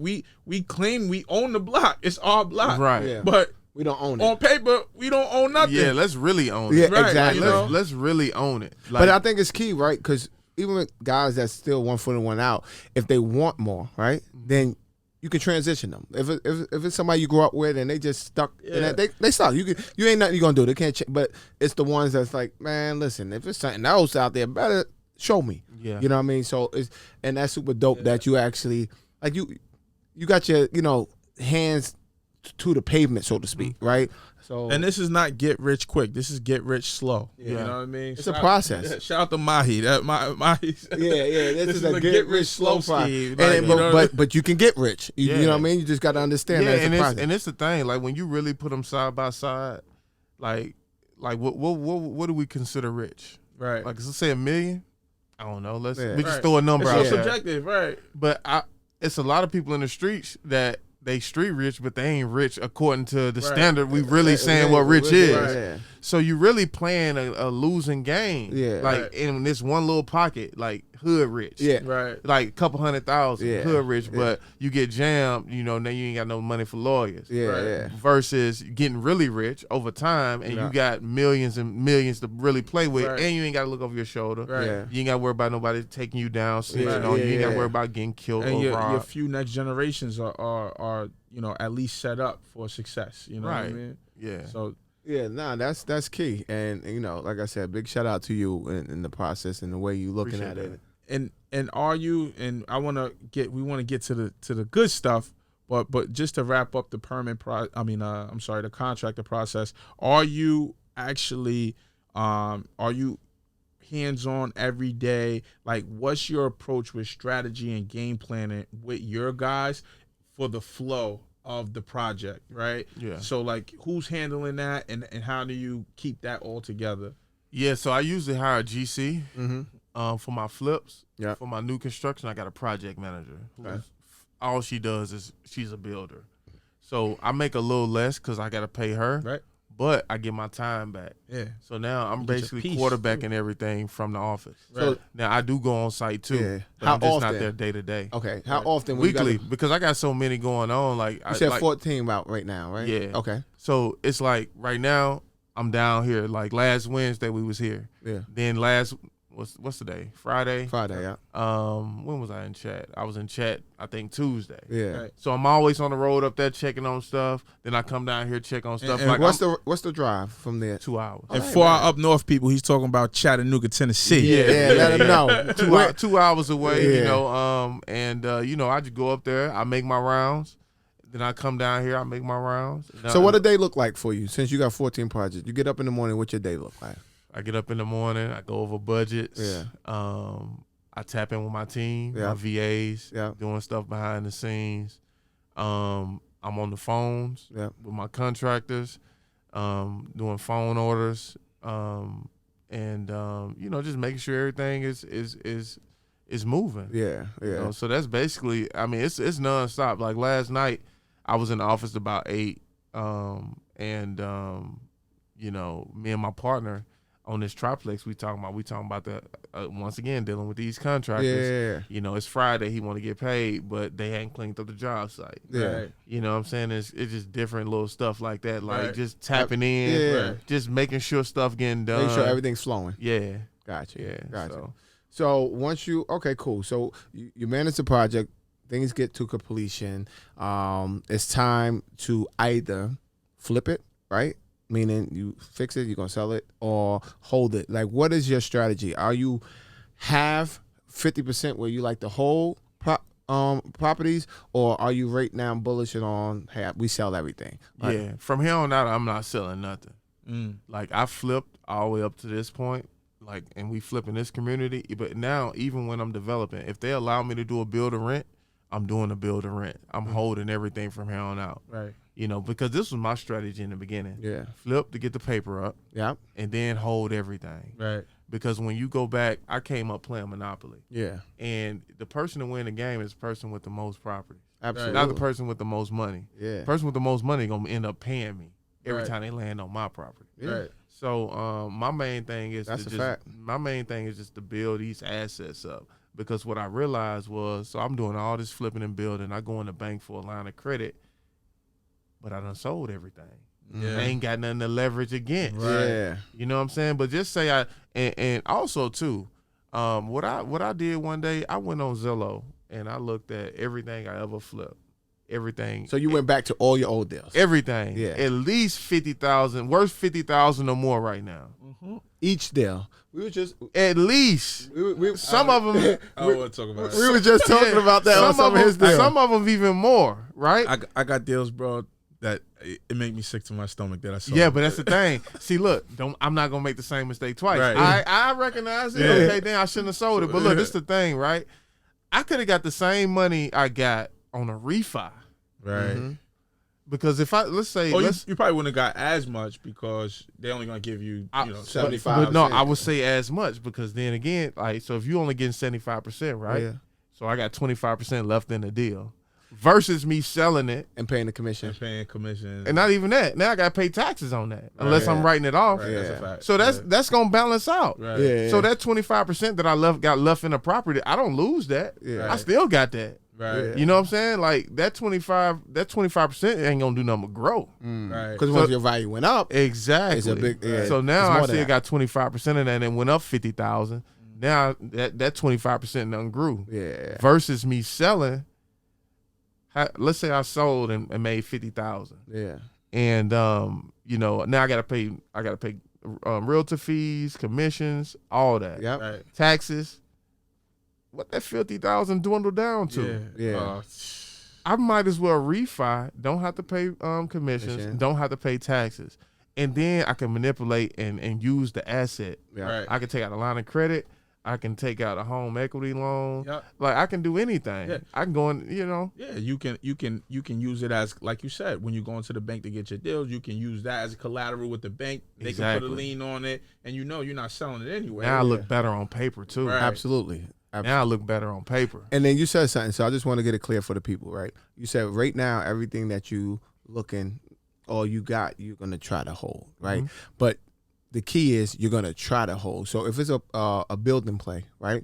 But you can't use it as a rental. You still do that deal and sell it because there's still money in there. But so my question is, are you focusing more on, like, if you get a deal like this one, you have, you're selling it. Would you I'm not gonna do that deal because I can't. No, hold I'm that. still gonna do the deal. You're still gonna do the deal. Yeah, because I know what my principles are. I'm not gonna like this. You're not gonna lose money. Yeah, this is a multi-million-dollar play right here. Yeah. So I'm not gonna lose money. Yeah. I mean, I'm sticking to my principles. But if you twist my arm, just like that triplex, Yeah. I wanted to hold it. But if you twist my arm, all right, I'll flip it and I'll make a keep it couple there. 100,000. But if you're able to hold it, you're gonna hold it. Yeah. I got you. Because a lot of people and that's what me and the mayor of College Park was out here talking about last week. They don't want build to rent because we need more ownership. Right. So it all depends on the need too. Yeah. Like I got my principles, but then it also depends on the need. So I wouldn't do build to rent in College Park because me and the mayor already talked about it. Yeah. Right. They need home ownership. Yeah. So now what we would do is we would build a subdivision and we'll sell it. Right. Because outside of my personal principles, Yeah. we got to move the needle for the community Right. Gotcha. and for the culture. So all aspiring investors in this area, College Park is looking for build to own, right? So don't come in thinking you're just gonna do rentals. This is the play where you can come in, develop, and create home ownership for the community. And then how you guys went about selling it? You said 6 million in 50 days, right? So did you guys do it in a way where you just put it? Sound Sound good. 6 million in 50 days. Yeah, sold out. It's a cold game. Yeah, absolutely. Money already spent. Already gone to the next one. So how did you guys go about that, right? Did you just list the rendering on the MLS and say, hey, this is what's We ain't happening? even put it on the MLS. Talk It got about so it. much traction, man. Talk about it. Man, we put it on social media, man. We got so much traction. So many people want to be a part of it. This development never even hit the MLS. Wow. So you sold that 6 million in 50 Amazing. days, You and then saw that all social? All social. Wow. Yeah. salute. Man, it's to a that. new game, man. It's a new world. We gotta out put here. the mind Hold on, so emoji. yeah, in the edit. So okay, let's rewind that a little bit. So you sold it all social. So does that mean that there was no commission had to be paid, or did still realtors come with clients? I mean, we still pay commission, Right. you know, because of as realtor- as a realtor, as me being a realtor, Yeah. I don't want to take food off nobody else. No. But what I'm Meaning, saying, what he's asking, did buyers come direct? That's what I'm saying. We did have some buyers come direct. Because a realtor could contact you. Hey, I got a client that's interested. That's different. Right? You pay your commission, no problem. But did all those buyers, 9 units, come directly hit you up like, hey, I mean, you know what? A lot of buyers did this little trick, right? So they'll come by themselves and then realize we paying 2.5, and then go bring somebody and put them on. But I mean, at the end of the day, man, you calculate that. We can't count every penny. That's already factored in. That's already factored in. So they hustle that. Who cares? As long as you get it sold. But the fact that you didn't have to put it on the MLS, that's crazy to me. That's all social. So that's huge. And and you don't like. People, he hasn't even broken ground yet. Right. Like, it's still dirt out there. We're going to take a look at it. So speak about that. You haven't broken ground, but you sold $6 million in 50 days. Have each individual had to put a deposit down? Oh, yeah. Non-refundable. Non-refundable. What percentage? So for the investor units, so we got 4 investor units. So they let us do 85% owner-occupied, 15% investors. That they can buy and rent it out. Yeah. Okay, so we got 4 units out here that can be rentals. So for the investors, they had to put 50% down. Mm-hmm. The typical buyer put 10% down. Gotcha. Non-refundable. Yeah. Cool. All right, I like that. Yeah. Listen. You out there, you getting to it. Oh yeah. Nah, we ready to go, man. We Shazilla. I understand now. Shazilla. I understand. You get it now? We see why you went with it. Shazilla. I completely get it now. Making a lot of noise out here. Real. So, all right, cool. So you sell it 50 days, $6 million. You know, what happens after the Zilla sells his $6 million after sell? It's completed. After you close, after it's completed. Like, what are we doing? Are we going on a yacht? Are we going to Italy? Like, are we 1031 exchanging it? Are we 1031 in there? I'm getting rid of that money as quick as possible. Quick as possible. Speak on that. I'm buying apartment buildings. I'm buying self-storage. I'm buying cash flow. Okay, so here's the deal, right? So you're getting rid of it quick as possible, and we like to go a little more intricate and deeper into it because people want to know the process, right? Mm-hmm. How are you paying yourself, right? You still got a life, right? You still got to live. So you get the big check for that, right? Do you have a formula where you say, hey, like for instance, Jude, right? He had a formula, a third, mm-hmm. And that's kind of how he broke it down. Do you have a particular formula when that check come in or that wire hit that you actually say, this is how I'm breaking it down and this is what I'm taking to the next? I got one that I'm adopting. I don't have anything that I've always done because everything I always done, I always put the money back and bought more real estate. Right. Yeah. I'll say this: in July, me and my partner, we made $235,000. Yeah. Nobody really knew about it. I didn't talk about it. Yeah. My wife didn't even know about it. Yeah. Because we put it all back up. Right. Yeah. Put it all back into the and that's just how I roll. I'm aggressive like that. Right. Yeah. Because for me. Playing professional basketball, like I always moved a certain way anyway. Yeah. So getting new money, getting this real estate money is not really you detach to it. Yeah. It's like it's like I'm in accumulation mode. Right. You rather let it work. Right. Put it back out in the street and let it work. It's funny, man. A couple of my homeboys, different homeboys, same kind of concept conversation. One of my homeboys hit me, was like, man, you getting all that money, man.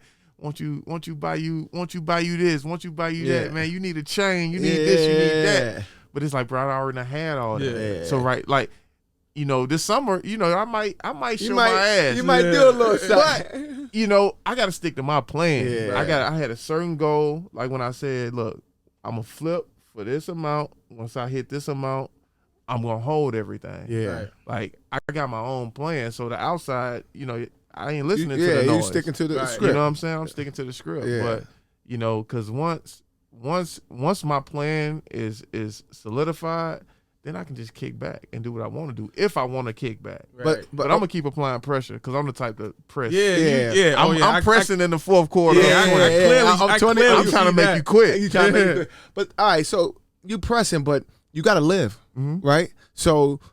You got to take something towards living. Yeah. So how do you usually do it? Do you do it from the perspective like, hey, this is my bills, $50,000 for the next 6 months, whatever it may be, So I'm just taking that 50 and I'm good and I'm going back to action. Like, have you done it from that perspective and not a necessary strategy? Just, hey, I got to take this percentage. I know it's going to last me X amount of months towards my living, and then I'm going back to work. Like, how did you usually do it?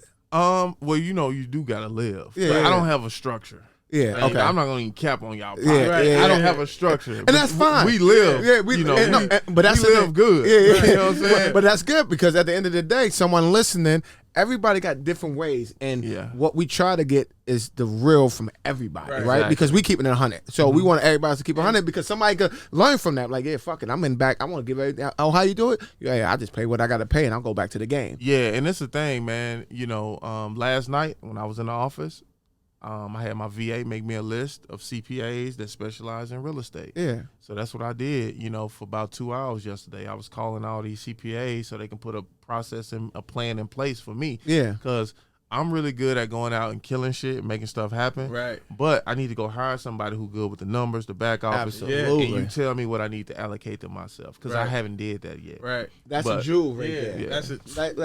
Listen, that is a real house fact. You can be good with killing it. You know how can't to do everything. Can't. and you don't necessarily know how to do the numbers, and like you said, I don't know necessarily what to pay myself.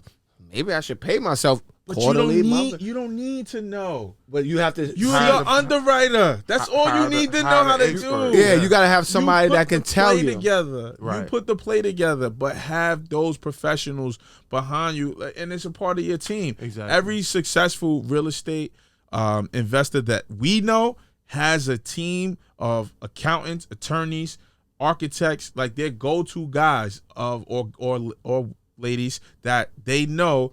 This is, at the end of the day, once I get something that's coming into this fold, we're going to put it together collectively to get it done. Yeah, because listen, you don't know everything. You could be good at this one thing, but not at, and then learning the finance aspect of it. It's a process. And you don't Right. need to be, so don't be scared. Right? Exactly. Because you don't need to know everything. because you know what the issue is. A lot of us know how to make money, but we don't know how to keep it. Exactly. And you got to go hire those experts, man. I learned this. I went to a multifamily conference in LA. I think it's like it's another conference. Just another Let- conference. Yeah, you got to invest you have in to hop yourself, on a man. plane and go and pay. But go ahead, continue. Even if I'm you sorry. got to go by yourself, man, go, man. Get it done. Go. You won't regret it. So I went to a multifamily conference out in LA, and I went the guy named Rod Cleef, and like I said, I know Rock. Yeah. Yeah. so he said something, and this is like I'm a realtor transitioning into an investor at this time. Yeah, And at that time, I was like, damn, man, you got to have the money. You got to know how to do the deal. You got to Yeah. have the experience. Like, I ain't got the experience. I ain't got this. I ain't got that. Like, how am I do it? Rod Cleef said something. Boom. He Click. said, real estate is a team sport. Whatever you good at, go all in on it. And what you're not good at, you can go get it. You can go raise the money. If you got the deal, you can go raise the money. You can go get the sponsor. You can go find the operator. Right. You know what I'm saying? If you're not operating it yourself. That's a fact. And once he said that, it was like, damn.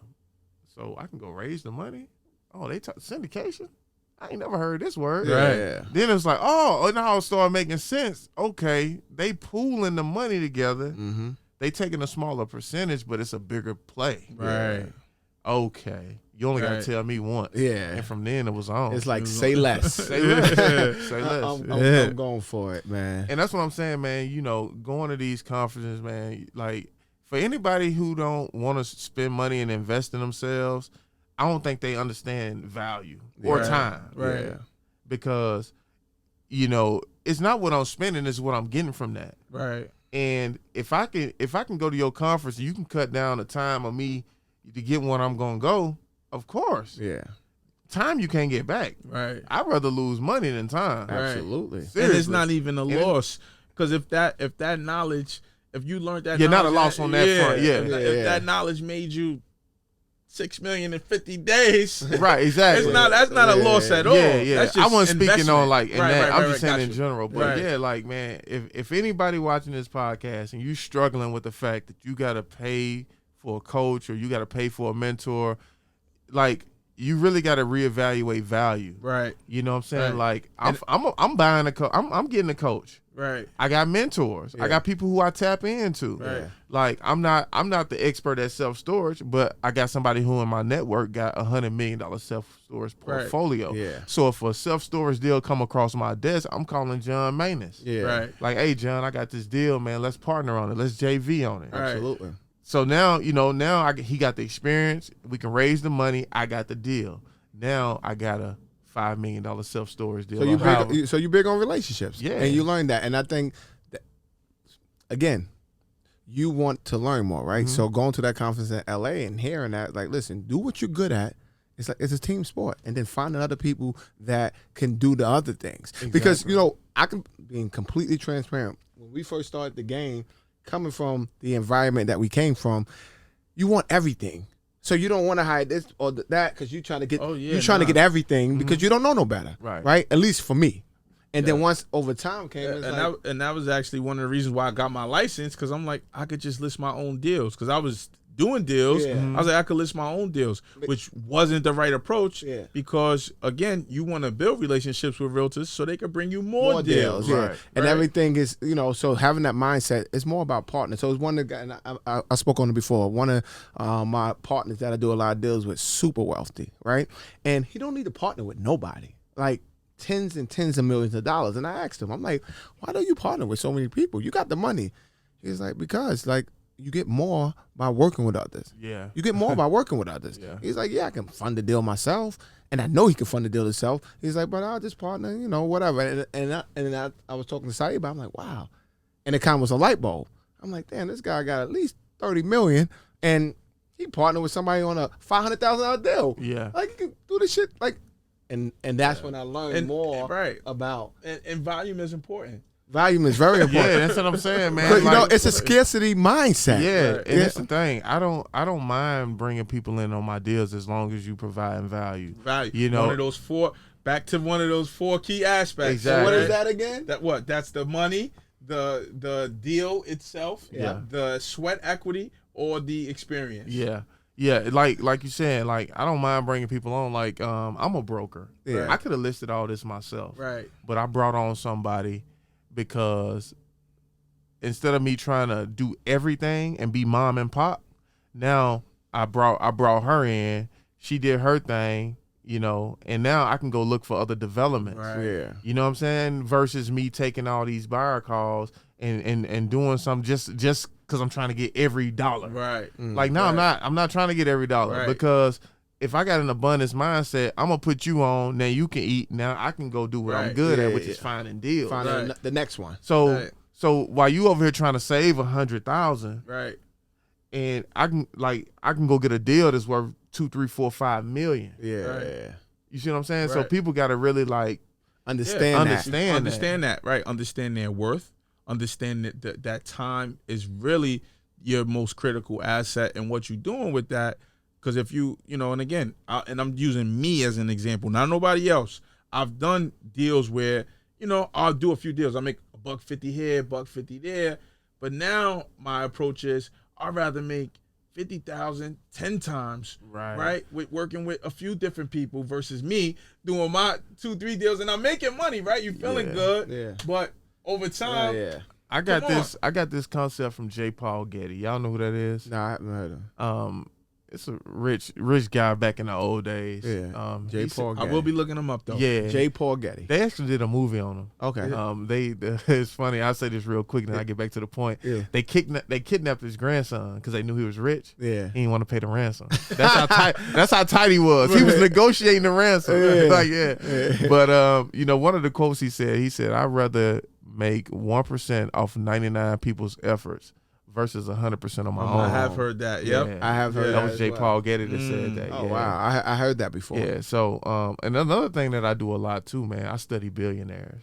Right. Like when I talk about I'm sniping, I will go watch YouTube videos on the Rothschilds. I'll watch YouTube videos on Elon Musk. Any billionaire. Right. And what are you getting from that? How they did it. So what did you able to dissect, right? When you sniping through it, is there anything that you could say, well, I actually learned that a lot of them got this in common? They visionaries. Okay. A lot of times, visionaries. You really got to believe in your vision to the point where if you're the last man standing, you still gonna stand on that. Right. Gotcha. Because taking Elon Musk for example, bro, you talking about going to Mars, man? People gonna come put you in a straitjacket. Right. You know what I'm saying? Yeah. But he stuck with it, and now space flight. So now Elon Musk start talking about it. Yeah. Then Bezos did it. Right. Virgin did it. Yeah. Right. Richard Branson did it. That. So now you can go to space. Like once all it took was one thought. Right. Yeah. Now everybody's like going to space. Now they talking about commercial space flight. Yeah. Yeah. You And know, they already got tickets. They sold out. Which company? I think one company sold out already. yeah, exactly. So now it's like whatever vision you got, man, believe in it. And that's one of the things I got from Elon. I'm just like, and I'm watching all the moves. I'm talking about I watch Ted Turner. I'm talking about I go down the So line. you watching those conferences and seeing what they talking about and different things like that. Yeah. But that's good. That what I learned, or I'm learning in this particular episode from you. You are big on information. Yeah, I'm a researcher, man. Yeah, for yeah. sure. Yeah, you and me both. Yeah, I had a meeting with the mayor, right? Me and my mentor, and he said we did a radio show last week, and he said something to me that I didn't even realize he picked up on. So I met with the mayor of Chattanooga, talking about my program and stuff, and long story short, I did research on the mayor before I took the meeting. Yeah. Right? So in the meeting, I'm telling the mayor stuff about himself that is like, damn, Like, how you know this? Right. Yeah. So my mentor picked up on it. He was like, man, I took him to a meeting. You only get one shot. He knew more about the mayor. He was telling the mayor about himself. And I'm like, damn, how you pick up on that? Yeah. I did do that. Yeah. But he was just like, to bring it all in the concept, he was just like, man, when you go into a meeting, you probably only got one shot. Yeah. Right. But for me, that was no different than doing film study. Yeah. Right. So if I'm getting ready to play you and you were Rutgers, and Yeah. what position you play, wide receiver? Wide receiver. Wide receiver, and I'm the corner, I'll be a fool not to watch film on this guy. Right. Because on the flip side of that, if you don't watch film on me, I'm gonna eat you up. by the time you figure me out, I'm already be 20 points up. It's too late. You know what I'm saying? So the same thing, I translate that into business. If Right. I'm meeting you, I'm doing my due diligence. Right. Yeah. You know what I'm saying? So now it's like, damn, it ain't just no phantom meeting. Yeah. Like, Right. damn, bro really knew Yeah, knew he the dug buttons in. to push. Yeah. Yeah. So And that's the key, knowing like the buttons. And I want to quickly, before we wrap up, I swear I could talk to you forever, man. Like this episode. we had a lot of good ones. Yeah. But I don't know. This is up there. I don't know. I don't know. I ain't gonna make no claims. Yeah. We had a lot of good Yeah, a lot ones. of good ones. But you in the running. Like, Shotzilla. But let's talk about your basketball career for a second, Okay. right? Because you make a lot of reference to that. Where'd you go to school? Who'd you play for? Your position? Give us the rundown, real You quick. want the Cliff Notes or you want the whole story? You can give it. Yeah. All right, all right. You could dive into it. I think the people want to hear Because that. I had a man, I went through a lot in my basketball career, Yeah. man. Like I worked my way into the man. I Yeah. was never the man. I had to work my way into the man. Sounds similar. Yeah. So, cut twice in middle school. No offers out of high school. Went to try out at Tennessee State. They told me to play intramurals. Got discovered that summer in the YMCA. I don't know how this dude, like, he knew me from around the city. This guy named Sidney Pointer. I had a scully on. I had 12 gold teeth in my mouth, just deboing everybody in the YMCA, right? And I was going to go back to Tennessee State and walk on again, like, hey, I'm back. Yeah. That's what I'm saying. Like, I took my ego out the game. Yeah. So, long story short, he said, man, you should come over here and play with us. So I went over there to Chattanooga State, which is junior college, and I ended up walking on. Coach just let me come back. He kept letting me come back.